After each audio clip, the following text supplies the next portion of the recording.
ኢትዮጵያ ባለፈው ሐምሌ ወር የተሟላ የማክሮ ኢኮኖሚ ማሻሻያ ፖሊሲ ተግባራዊ ማድረጓ ይታወሳል። ይኸው የማክሮ ኢኮኖሚ ማሻሻያ ተግባርና የ2017 በጀት ዓመት የ9 ወራት ዋና ዋና የዘርፎች እቅድ አፈጻጸም ምክትል ጠቅላይ ሚኒስትር ተመስገን ጥሩነህ በተገኙበት ተገምግሟል። ምክትል ጠቅላይ ሚኒስትር ተመስገን ጥሩነህ በዚህ ወቅት እንዳሉት ባለፉት 9 ወራት በተሟላ የማክሮ ኢኮኖሚ ሪፎርም ትግበራና በተለያዩ መስኮች በርካታ ስኬቶች ተመዝግበዋል። አጠቃላይ ሀገራዊ ሪፎርሙ በርካታ ነገሮችን ፈጽሟል። የኢትዮጵያ እድገት ከጊዜ ወደ ጊዜ እየተሻሻለ ነው። የለውጡ መንግስት በርካታ ስራዎችን ሰርቷል። በፖለቲካ ሪፎርም ብዙ ጊዜ የተወያየንባቸው የምናውቃቸው ናቸው። አጋር እና ሌሎች ተብለው የተገለሉ የማህበረሰብ ክፍሎችን ያቀፈ ፓርቲ አንድ ሀገራዊ ፓርቲ እንዲኖር የተደረገው ሪፎርም ቀላል አይደለም። በየዘርፉ የተሰሩ ስራዎችን በአግባቡ መለካት፣ ማቅረብ እንዲሁም ለሌላው ማስረዳት እንደሚገባ የገለጹት አቶ ተመስገን አሁንም አመራሩ በጊዜ የለኝም መንፈስ መስራት እንዳለበት አሳስበዋል። የፓርቲያችን ዓላማ የመንግስታችን ዓላማ ካሰብነው በላይ ማቅዶ መፈጸም ነው የሚለውን ጉዳይ እንዳሳካን ወስደን በደንብ ሴሌብሬት ማድረግ ያስፈልጋል።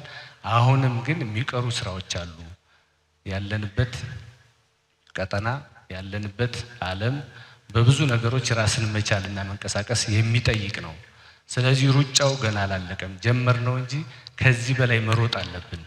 እኛ ራሳችን ብቻ ሳይሆን ደግሞ በአካባቢያችን ያለውን ሰራተኛ በደንብ ማስሮጥ፣ ማሰራት፣ መለካት ያስፈልጋል የሚለውን ነገር መያዝ በጣም አስፈላጊ ነው። ባለፉት 9 ወራት ከታሰበው በላይ የተሳኩ ድሎች መመዝገባቸውን የገለጹት አቶ ተመስገን አሁንም ትኩረት የሚፈልጉ ስራዎች መኖራቸውንም ጠቁመዋል። የተቋማት አገልግሎት አሰጣጥና አስተዳደር ማሻሻያ ሪፎርምን መፈጸም ግዴታ መሆኑንም አጽንኦት ሰጥተዋል። በጠንካራ ሰራተኛ የታጀበ በጠንካራ አመራር የታጀበ የአገልግሎት አሰጣጥ ስራ መስራት አለብን የሚል በጣም በትልቁ ነው የተሰመረበት እና ከዚህ በኋላ ያለን ግምገማ የአገልግሎት አሰጣጣችን ምን ደረጃ ላይ ነው ያለው?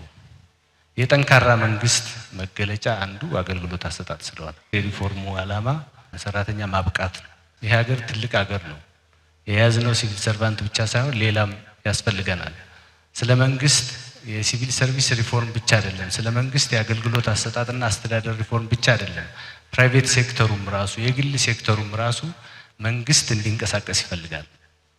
የግል ሴክተሩም መንግስትም ህዝቡም በጋራ ሲንቀሳቀስ ነው የምናስበውን ብልጽግና በአጭር ጊዜ ማምጣት የምንችል የሚል ውሳኔ ተወስኗል።